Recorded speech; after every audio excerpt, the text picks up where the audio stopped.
आप देख रहे हैं के न्यूज, खबरों का सारथी।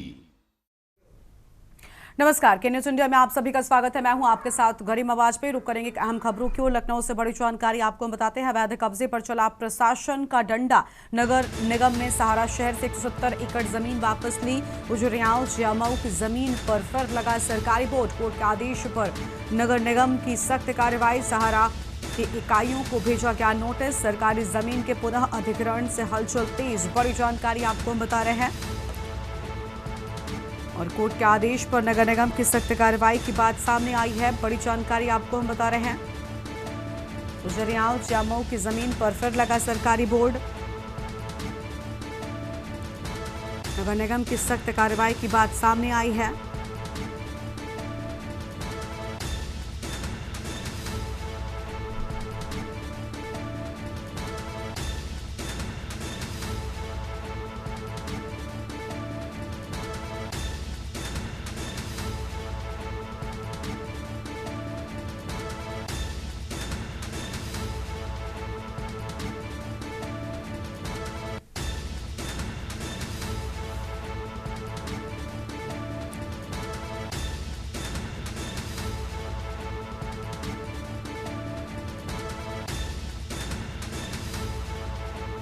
उजरियाओं जामऊ की जमीन पर फिर लगा सरकारी बोर्ड। अहम खबर आपको हम बता रहे हैं।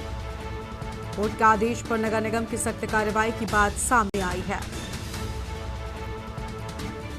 सहारा के इकाइयों को भेजा गया नोटिस।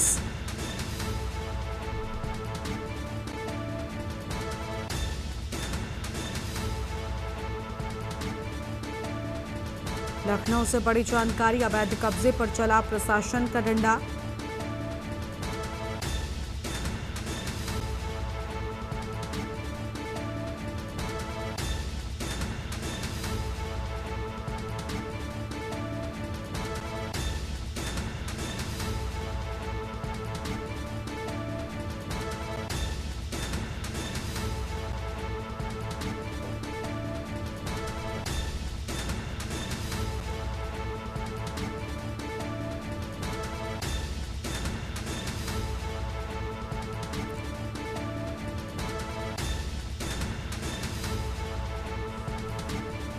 सरकारी जमीन के पुनः अधिग्रहण से हलचल तेज। बड़ी जानकारी आपको हम बता दें।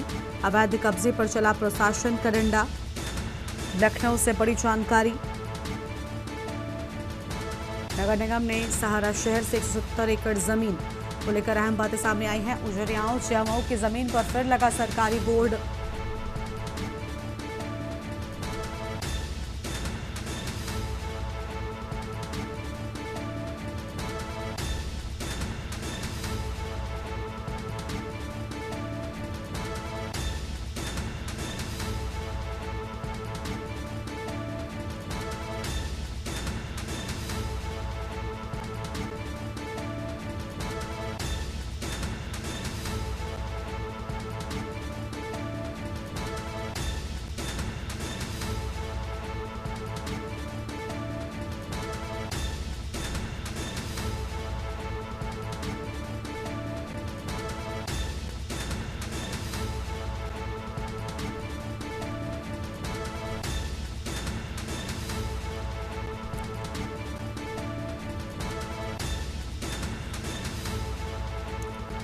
और इसी खबर पर बातचीत के लिए हमारे साथ हमारे संवाददाता अश्विनी जुड़ चुके हैं। अश्विनी, पूरी जानकारी क्या है आपके पास में? कोर्ट के आदेश पर नगर निगम की सख्त कार्रवाई की बात सामने आई है।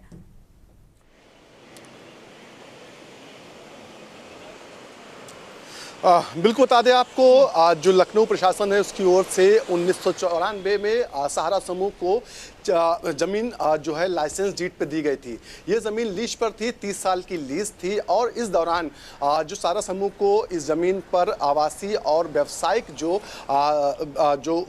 इमारतें बना करके उसको डेवलप करना था। लेकिन कहीं ना कहीं जो लीज के नियम थे उनके विरुद्ध जाकर के अभी तक सहारा समूह ने उसको डेवलप नहीं किया, जिसके बाद नगर निगम ने अपनी 130 एकड़ ज़मीन ले ली। साथ ही साथ 40 एकड़ जो ज़मीन थी जो ग्रीन बेल्ट की थी उसमें भी जो लीज के नियम थे उनको भी सारा समूह ने दरकिनार किया था, उसको भी जो है नगर निगम ने वापस ले लिया। अब इस जमीन पर नगर निगम कब्जा है। उजरिया और जियामो में जमीन थी जहां पर बाकायदा नगर निगम ने बोर्ड लगा करके सहारा समूह का जो प्रबंधन है उसको नोटिस भी जारी कर दिया। नोटिस के माध्यम से बताया गया कि अब जमीन पर जो हक है वो नगर निगम का होगा। अगर बात करें इससे पहले भी 2024 में भी एलडीए ने भी 75 एकड़ जो जमीन थी वो सहारा समूह से वापस ली। तो ऐसे में कहीं ना कहीं सहारा समूह की बड़ा झटका जो है लखनऊ प्रशासन की ओर से लगा है। निश्चित तौर पर एक बड़ी जमीन का हिस्सा जो है नगर निगम ने वापस ले लिया, क्योंकि लीज 2024 में समाप्त हो चुकी थी और अब 2025 चल रहा है। इसके बाद मामला कोर्ट में भी था, कोर्ट से भी कहीं ना कहीं सहारा समूह के पक्ष में कुछ नहीं हुआ, जिसके बाद अब नगर निगम ने ये कार्रवाई की है। जी बहुत शुक्रिया अश्विनी आपका हमारे साथ जुड़ने के लिए और अहम जानकारी के लिए। बड़ी खबर आपको बता दें जहां पर कोर्ट के आदेश को लेकर अहम खबर सामने आई है और सरकारी रिपोर्ट के बाद सामने आई सहारा के इकाइयों नोटिस सरकारी जमीन के पुनः अधिग्रहण से हलचल तेज हो गई है।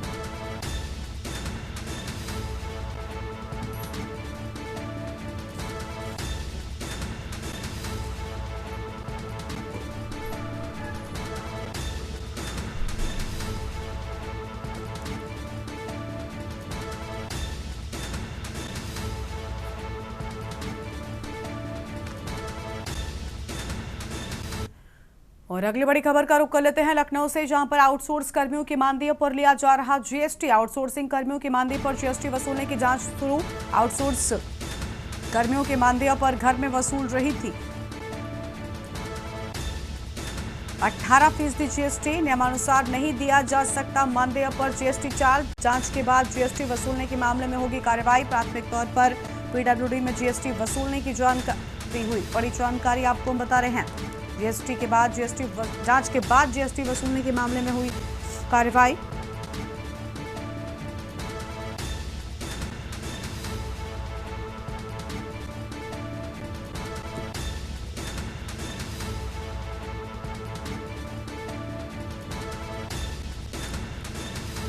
अश्विनी हमारे साथ में, हमारे संवाददाता लगातार बने हुए हैं। अश्विनी, आउटसोर्स कर्मियों के मानदेय पर जीएसटी लिया जा रहा था, पूरी जानकारी क्या है आपके पास में? हालांकि जांच में जब चीजें सामने आए उसके बाद बदलाव हुआ।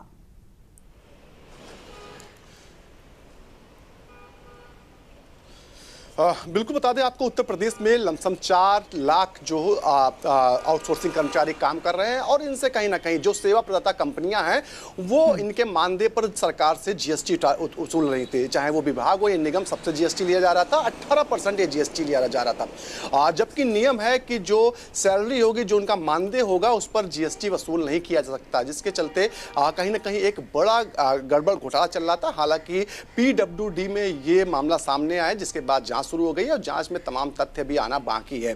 क्योंकि अगर बात करें ये जो सेवा प्रदाता कंपनियां हैं, ये कहीं ना कहीं जो कर्मचारियों का पीएफ होता है, ईएसआई होता है, इससे भी 18% जीएसटी लगा रहे थे। तो ऐसे में कहीं ना कहीं अब सवाल खड़े हो रहे हैं कि इतने लंबे समय से ये खेल चल रहा था और किसी की निगाह में क्यों नहीं आया। क्योंकि जब नियम है कि जीएसटी जो मानदेय उस पर नहीं देना, तो विभाग जो वो क्या कर रहे थे, वो सो रहे थे या फिर जो निगम है वो सो रहे थे? क्योंकि बाकायदा जांचें होती हैं, पहले नियम पढ़ी जाती है, उसके बाद ही सैलरी रिलीज की जाती है। लेकिन कहीं ना कहीं एक बड़ा गड़बड़ झाला चल रहा था। सवाल ये भी खड़ा होता है, क्या जो अधिकारी हैं उनकी मिलीभगत से ये जो है गड़बड़ घोटाला चल रहा था? क्योंकि 4 लाख के आसपास कर्मचारी हैं और लमसम जब महीने की बात करें तो 400 करोड़ के आसपास जो है मानदेय वितरित किया जाता है सरकार की ओर से। वैसे में कहीं ना कहीं इस तरह की घोटालेबाजी, जो गड़बड़ झाला सामने आया है, इसको लेकर के अब जांच शुरू हुई है। जांच में क्या कुछ सामने आता है, इसके थोड़ा इंतजार करना पड़ेगा। जी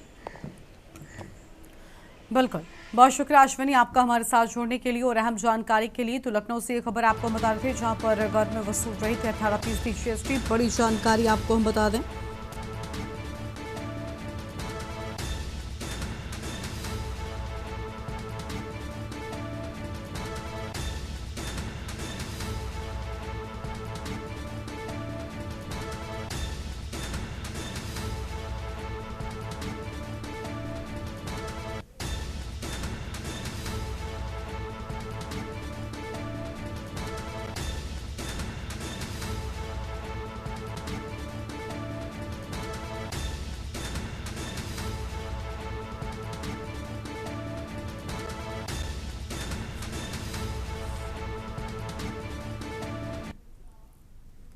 और अगली बड़ी जानकारी आपको हम सीतापुर से बताते हैं। इस बीच बड़ी खबर सीतापुर से सामने आ रही है, उसका रुख कर लेंगे। सीतापुर से अहम खबर, जहां पर निजी विद्यालय में आज प्रतियोगिता बना विवाद का कारण। आई लव मोहम्मद लिखवाने पर अभिभावकों ने जताई नाराजगी। बच्चों की जानकारी पर बजरंग दल और विहिप हुए सक्रिय। पुलिस को दी गई तहरीर, मामला दर्ज। विद्यालय प्रबंधक समेत 3 पर FIR दर्ज। बाल कानून की धाराओं में दर्ज हुई कार्रवाई। समाज में तनाव, प्रशासन सतर्क। सदरपुर इलाके की घटना ने उठाए कई सवाल। बड़ी जानकारी आपको हम बता दें, पुलिस को तहरीर दी गई, मामला दर्ज कर लिया गया है।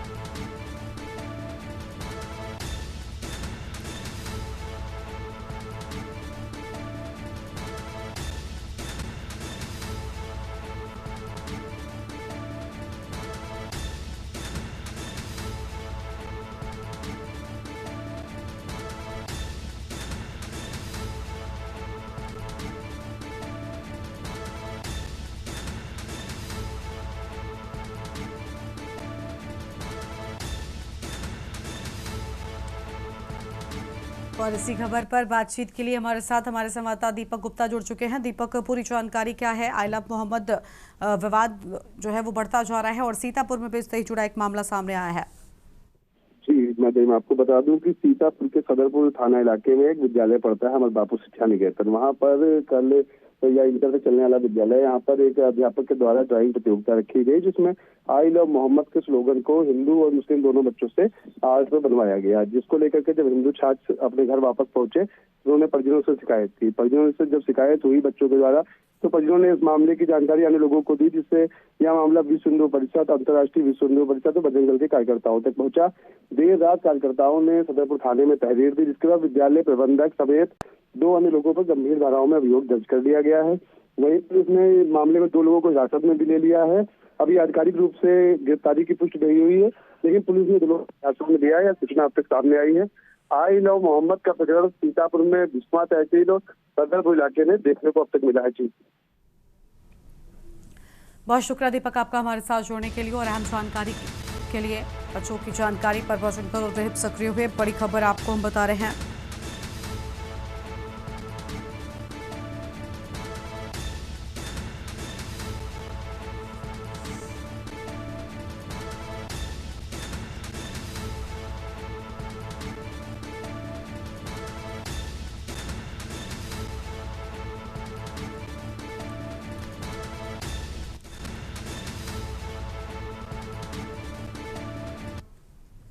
और अगली खबर आपको औरैया से बताते हैं, जहां पुलिस और बदमाशों के बीच मुठभेड़। पुलिस की चेकिंग के दौरान हुई मुठभेड़, बाइक सवार ने पुलिस पर झोंका फायर। पुलिस की जावी कार्रवाई में बदमाश को गोली लगी है। बदमाश सुखानी गौतला बताया जा रहा निवासी। आरोपी पर हत्या समेत दर्जन भर से अधिक मुकदमे दर्ज। अपर पुलिस अधीक्षक आलोक मिश्रा ने दी जानकारी। अजलदा पपून मार्ग अमेला पुलिया के पास मुठभेड़ हुई है, बड़ी जानकारी आपको हम बता रहे हैं।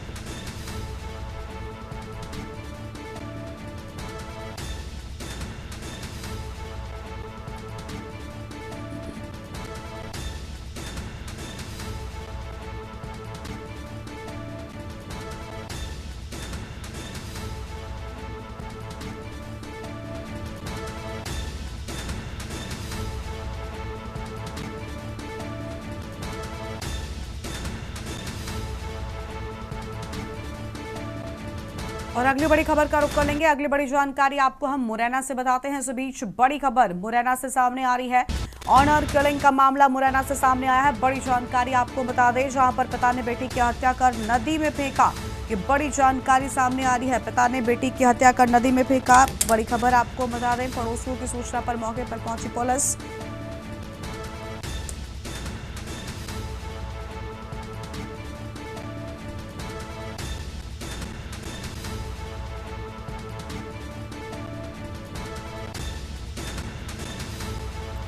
और इसी खबर पर बातचीत के लिए हमारे साथ हमारे संवाददाता कुलश्रेष्ठ जुड़ चुके हैं। कुलश्रेष्ठ, माफ कीजिएगा, शुभम कुलश्रेष्ठ हमारे साथ में है। शुभम, पूरी जानकारी क्या है? सिविल लाइन थाना क्षेत्र का ये मामला बताया जाता है।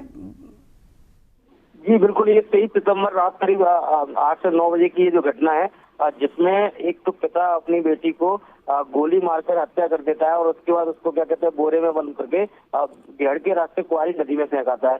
तो उसके बाद जब मोहल्ले वासियों से जब जानकारी ली गई, पुलिस को जो पता चला, मोहल्ले वालों ने जब उनको शिकायत की कि ये जो लड़की थी, उनके दिव्या नाम था जिसका, और जो कि करीब 2-3 दिन से गायब है, दिख नहीं रही, उसके बाद पुलिस ने जांच पड़ताल की तो उसमें पता चला कि प्रतान है प्रेम प्रसंग के चलते, जो कि लड़की किसी दूसरी जाति के लड़के से प्रेम करती थी, उसके चलते उन्होंने लड़की की गोली मारकर हत्या कर दी और सबको जो कि क्वारी नदी में फेंक दिया। जिसके बाद पुलिस ने तलाश जारी की गई तो क्वारी नदी में आज करीब 18 घंटे बाद आज सुबह के समय लड़की की बॉडी मिली है, जो कि उसमें पत्थर से बंधी हुए बोरी के अंदर नदी में फेंकी गई है, जिससे क्या है बॉडी ऊपर ना आ सके।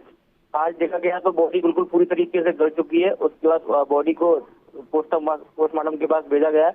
अब एसडीआरएफ टीम लगी हुई है, देखते हैं कि क्या निकल के आता है और ये ज्यादा से ज्यादा किस वजह से ये घटना की गई। जी बहुत शुक्रिया आपका शुभम हमारे साथ जोड़ने के लिए और अहम जानकारी के लिए। ये बड़ी खबर आपको हम मुरैना से बता रहे थे। पड़ोसियों की सूचना पर मौके पर पहुंची पुलिस।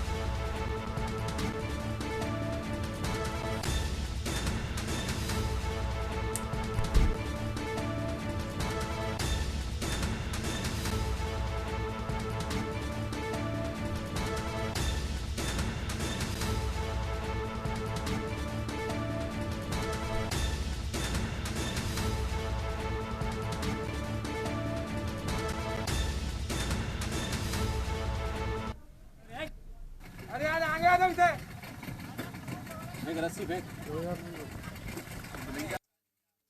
आज तो तुम छा जाओगे।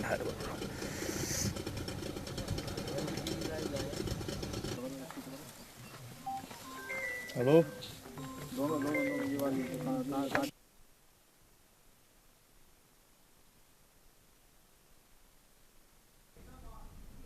और अगली बड़ी जानकारी आपको फरीदाबाद से बताते हैं। इस बीच बड़ी खबर फरीदाबाद से सामने आ रही है। विपुल गोयल के घर पहुंचे सीएम नायब सिंह सैनी। फरीदाबाद से बड़ी खबर आपको बता दें, विपुल गोयल के घर पहुंचे सीएम नायब सिंह सैनी। कैबिनेट मंत्री की भाभी के निधन पर जताया शोक। बड़ी जानकारी आपको बता रहे हैं। फरीदाबाद से आम खबर सामने आ रही है।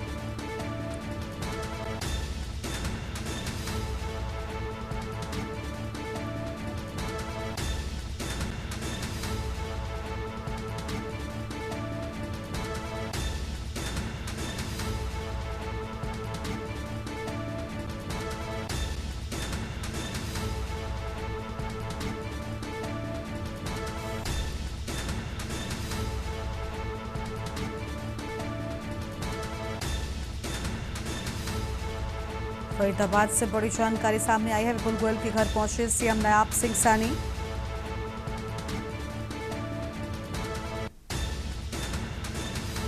कैबिनेट मंत्री की भाभी के निधन पर शोक व्यक्त किया।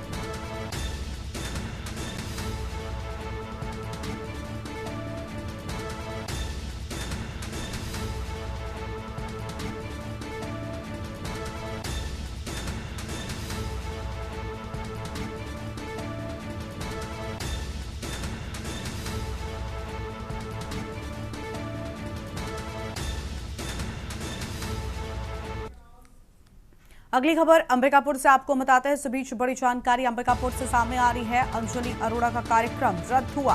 अंबिकापुर से बड़ी जानकारी आपको बता दें।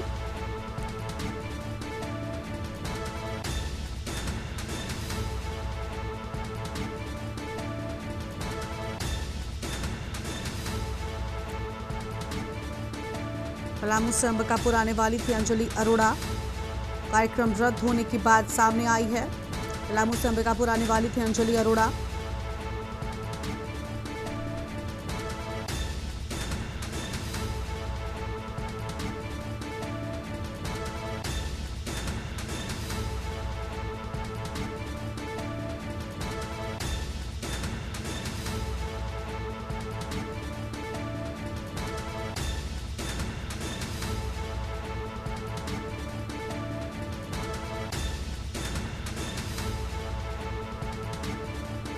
सरगवा रिजॉर्ट में गरबा उत्सव आयोजन को लेकर ये जानकारी सामने आई थी।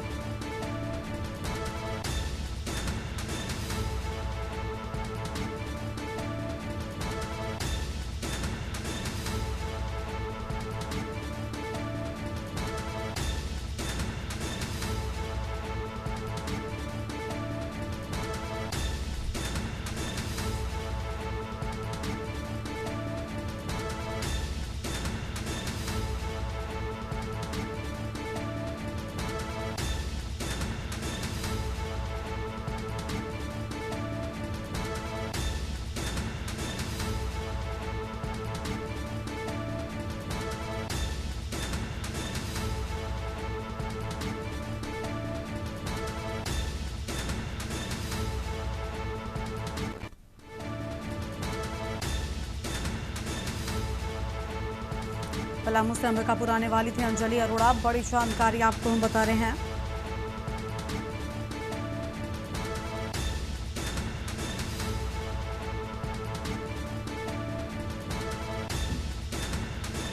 अलविश यादव को भी विरोध के चलते वापस लौटना पड़ा। पर्पल ऑर्किड होटल में अलविश के खिलाफ नारेबाजी की बात सामने आई है।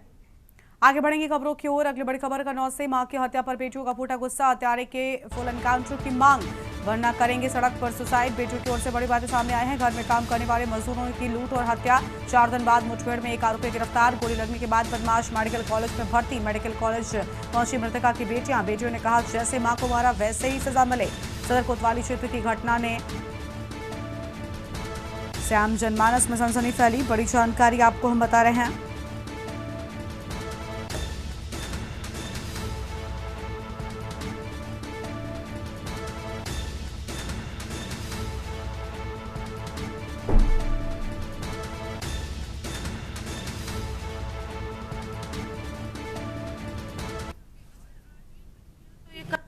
करेगा, ठीक है। आज मेरे साथ हुआ, कल तुम्हारे साथ होगा, कल किसी और के साथ होगा आकर के। जिसका जो काम है वो वही करता है। ठीक, कोई अधिकार नहीं इसे जीने का। किस बेरहमी से मारा आपने देखा मेरी माँ को? उसको उसी तरीके से मारना चाहिए और तड़पा तड़पा के मारना चाहिए। ऐसे नहीं छोड़ना चाहिए इसको। अगर ये जिंदा रहा तो आज नहीं तो कल फिर नहीं निकलेगा। जब आप समझो इतने मुकदमे थे, क्यों छोड़ा गया इसको? तब पहले ही मुकदमे पे इसका खत्म कर देते तो ये क्यों आता?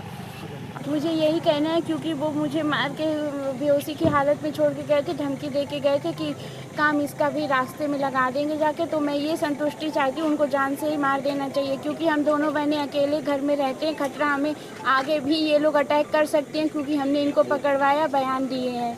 इसलिए मुझे तभी संतुष्टि मिलेगी जब ये जान से मारे जाएंगे, तभी मेरी माँ को शांति मिलेगी। अगर ऐसा नहीं होता है तो मैं बीच चौराहे पे हम दोनों बहनें अपनी आत्महत्या कर लेंगे, क्योंकि हमारे आगे दोनों के लिए, हम लोगों के लिए भी आगे बहुत खतरा है, क्योंकि हमारे यहाँ कोई नहीं है।